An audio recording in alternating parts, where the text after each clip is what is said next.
Assalamualaikum warahmatullahi wabarakatuh.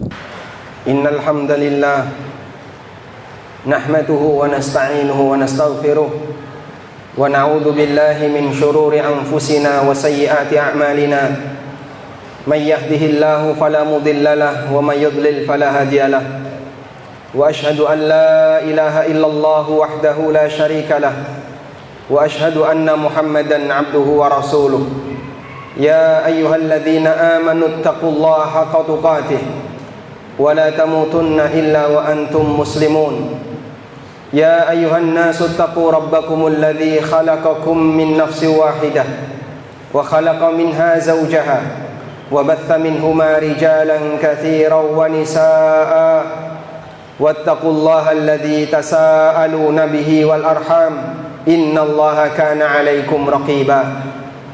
Ya ayyuhalladzina amanu taqullaha wa qulu qawlan sadida yuslih lakum a'malakum wa yaghfir lakum dhunubakum wa man yuti'illaha wa rasulahu faqad faza fawzan 'azima. Amma ba'du fa inna asdaqal hadithi kitabullah wa khairal huda huda nabiyyina Muhammadin sallallahu alaihi wasallam wa syarral umuri muhdatsatuha fa inna kulla muhdatsatin fid din bid'ah wa kulla bid'atin dhalalah wa kulla dhalalatin finnar. Wa usalli wa usallim ala nabiyyina Muhammadin wa ala alihi wa sahbihi ajma'in. Jumatan waktunya sangat sebentar. Kaum muslimin diwajibkan oleh Allah untuk berkumpul agar mereka mendapatkan siraman rohani berupa tausiah yang disampaikan oleh khatib. Sehingga Allah Subhanahu wa taala menyebut kegiatan ini sebagai zikrullah.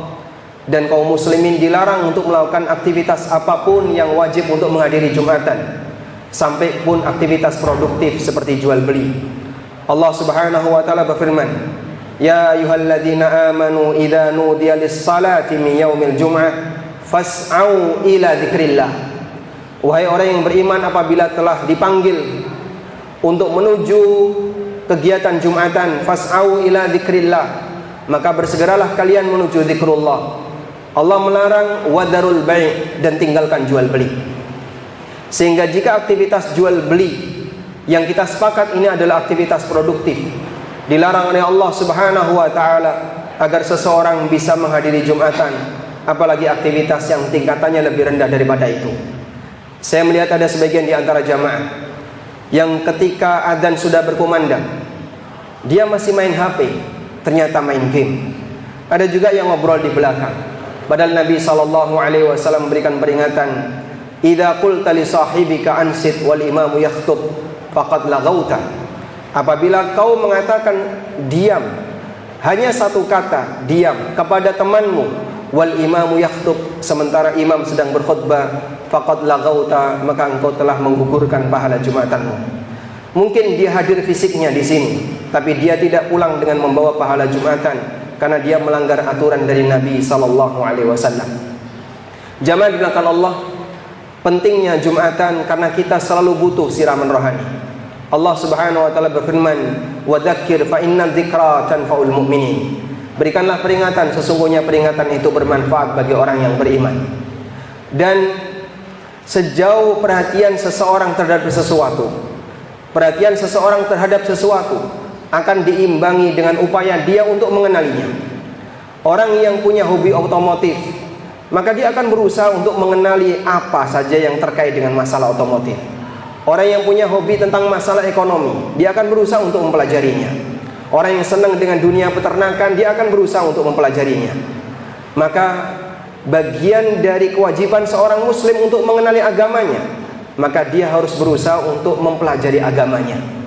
Karena itulah Nabi SAW menegaskan dalam hadis riwayat Al-Baihaqi, beliau pernah bersabda, Innallaha yubghidu rajulan aliman bid dunya wa jahilan bil akhirah. Allah membenci seorang hamba yang pintar urusan dunia tapi bodoh urusan akhirat. Ada sebagian orang dalam masalah urusan dunia, dia bisa sangat detail, dia mengetahui dengan sangat jelas, tapi untuk urusan dunia, untuk urusan masalah agama, dia sama sekali buta. Allah Subhanahu wa taala mengatakan, di surat Ar-Rum, ya'lamuna zahiran minal hayatid dunya wa hum 'anil akhirati hum ghafilun. Mereka mengetahui bagian zahir dari kehidupan dunia, tapi untuk urusan akhirat, untuk urusan agama, untuk urusan akhirat mereka lalai, mereka nggak tahu. Ketika kita bernasib semacam ini, berarti kita termasuk di antara lingkaran manusia yang dicela oleh Allah Subhanahu wa taala dalam Al-Qur'an, disebabkan karena pengetahuannya terhadap masalah dunia, tapi kita ternyata nol dalam urusan agama. Sampai Imam Hasan Al-Basri rahimahullah, sebagaimana yang dikutip oleh Al-Hafidz Ibnu Katsir, beliau menceritakan, ada orang yang hadzikun bi umurid dunia, dia sangat detail urusan dunia, sampai ketika uang logam itu dijatuhkan, dia bisa mengetahui berapa kadar emas, berapa kadar perak yang ada di uang itu. Saking biasanya, saking seringnya dia berinteraksi dengan dunia. Giliran untuk masalah akhirat, masalah agama, ternyata dia buta. Kalau kita seperti ini kondisinya jamaah, berarti kita masuk pada bagian orang-orang yang dicela oleh Allah Subhanahu wa taala. Bahkan ditegaskan oleh Nabi sallallahu alaihi wasallam sebagai manusia yang dibenci oleh Allah, alimun bid dunya wa jahilun bil akhirah. Ngerti untuk urusan dunia, tapi bodoh untuk urusan akhirat. Memang kita mengakui bahwa yang namanya manusia pasti dia punya selera yang besar untuk mengumpulkan dunia. Sebagaimana dinyatakan dalam hadis yang sahih dari sahabat Anas bin Malik radhiyallahu anhu, Nabi sallallahu alaihi wasallam pernah mengatakan, "Man humani la yashba'an." Ada dua orang yang semangat untuk mencari sesuatu dan dia nggak pernah merasa kenyang. Yang pertama, man humud dunya la yashba'. Orang yang dia bernafsu untuk mencari dunia, nggak pernah ada perasaan cukup. Wa man humul ilmi, dan orang yang berusaha untuk mencari ilmu, la yashba', dia juga nggak pernah merasa kenyang. Sehingga kalau kita berada di posisi orang yang pertama, maka kita berada di keadaan melupakan ilmu agama dan fokus dengan urusan dunia. Sehingga ketika dia bicara masalah politik, Masya Allah seperti nggak ada ujung. Kalau sudah membicarakan masalah ekonomi, seperti nggak ada ujung. Dia seolah-olah menjadi ahli di bidang itu. Tapi giliran tentang masalah bagaimana cara wudhu yang benar, kadang ada orang yang nggak tahu. Seperti apa pembatal wudhu, dia nggak ngerti. Bagaimana cara wudhu yang benar, dia nggak paham. Seperti itukah seorang hamba Allah Subhanahu wa ta'ala yang berstatus sebagai muslim? Karena itulah jamaah demikian Allah, kalaupun misalnya dalam waktu sepekan kita sibuk dengan aktivitas dunia sehingga tidak ada waktu untuk belajar ilmu agama, jangan sia-siakan kesempatan Jumatan. Mudah-mudahan ini jadi kafarah bagi kita yang menyibukkan dirinya untuk mengejar dunia selama sepekan. Setidaknya ketika Jumatan dia duduk untuk mendengarkan tausiah yang disampaikan oleh khatib.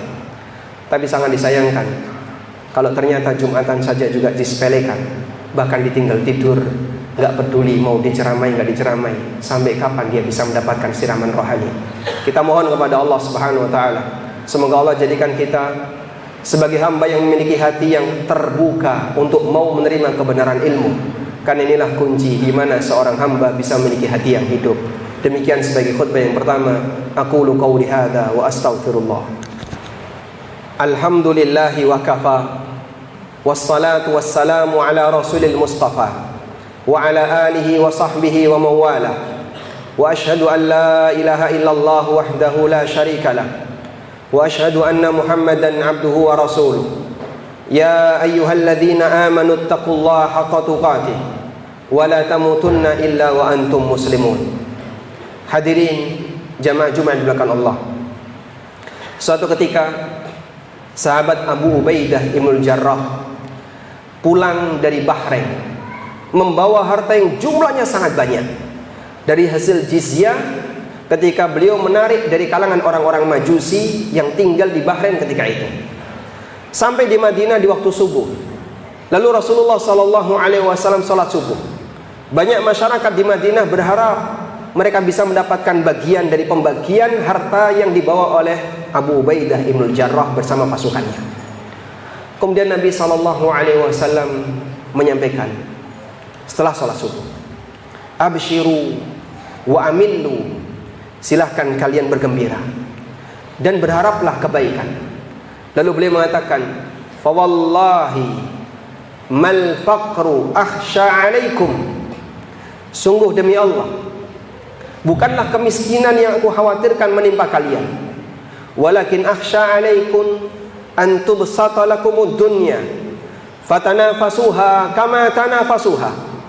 Namun yang aku khawatirkan menimpa kalian adalah ketika dunia dibentangkan untuk kalian, lalu kalian berebut untuk mendapatkannya, sebagaimana masyarakat masa silam, umat sebelum kita berebut untuk mendapatkannya.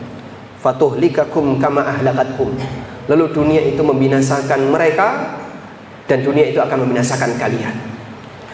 Kita punya pengalaman di mana orang-orang Yahudi yang diceritakan oleh Allah dalam Al-Quran, mereka demikian doyan dengan harta haram disebabkan karena dunia dibentangkan oleh Allah kepada mereka. Mereka makan riba, mereka makan harta yang disebut dengan as-suhat, mereka makan harta haram yang lainnya. Allah Subhanahu wa taala mengatakan, wa akhdhihimur riba wa qadnuhu anhu wa aklihim amwalan nasi bil its.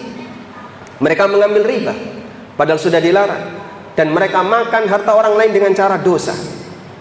Di ayat yang lain Allah Subhanahu wa taala menyebut mereka makan as-suhat, mereka makan uang sogok, uang yang haram, disebabkan karena dunia sangat mudah untuk mereka dapatkan. Akhirnya mereka mengubah ajaran nabinya, sehingga mereka menyimpang, tidak mau diatur oleh syariat Musa alaihissalam, sampai membuat ajaran baru. Jadilah ajaran Yahudi sebagaimana yang kita kenal. Kaum muslimin ditakutkan oleh Nabi SAW mengalami kondisi yang sama. Banyak orang mereka nggak mau mendengarkan aturan syariat karena betapa mudahnya untuk mencari yang haram. Orang begitu gampang untuk mendapatkan harta riba. 1 jam cair. Sekian menit Anda tinggal naruh BPKB, tinggal naruh KTP untuk sebuah transaksi riba, demikian mudah. Maka siapa yang berani bicara riba haram, dia akan berlawanan dengan banyak orang yang tidak setuju dengan itu. Akhirnya dia tinggalkan aturan-aturan itu, dan dia lebih cenderung untuk mengambil sisi yang lain. Itulah kekhawatiran yang pernah disampaikan oleh Nabi Sallallahu Alaihi Wasallam 14 abad silam, sebelum kehadiran lembaga ribawi yang semarak seperti sekarang. Karena itulah jamaah dimulakan Allah, kembali kepada masalah takwa. Bagi mereka yang peduli akan dirinya, dia harus sadar bahwa karakter dunia ini sebagaimana kata Ali bin Abi Thalib, awwalahu ana wa akhiruha fana, fi halalihi hisabun wa fi haramihi adab. Dunia itu awalnya diambil dengan cara melelahkan, ujungnya pasti semuanya fana, binasa. Bagian yang halal akan dihisab, dan bagian yang haram akan diadab. Tidak ada pilihan yang ketiga. Semuanya pasti akan dimintai pertanggungjawaban oleh Allah Subhanahu wa taala. Kita mohon kepada Allah, semoga Allah taala mencurahkan takwa dan hidayah untuk kita semuanya, sehingga Allah jadikan kita sebagai hambanya yang selalu sadar akan pentingnya ilmu agama, dan sadar akan selalu membatasi diri dalam mengambil harta yang halal. Allahumma salli ala Muhammad wa ala ali Muhammad kama sallaita ala Ibrahim wa ala ali Ibrahim innaka Hamidum Majid. Allahumma ighfir lil muslimina wal muslimat wal mu'minina wal mu'minat al ahya'i minhum wal amwat innaka sami'un qaribun mujibud da'wat ya qadiyal hajat. Allahumma inna nas'aluka al-huda wat tuqa wal afafa wal ghina. Allahumma inna nas'aluka al-huda was sadad. Allahumma kfina bihalalika an haramik waghnina bifadlika amman siwa. Rabbana atina fid dunya hasanah wa fil akhirati hasanah wa qina adzabannar. Wa sallallahu ala nabiyyina Muhammadin wa ala alihi wa sahbihi wa sallam. Wa akhiru da'wana alhamdulillahi rabbil alamin. Wa qumu ila salatikum.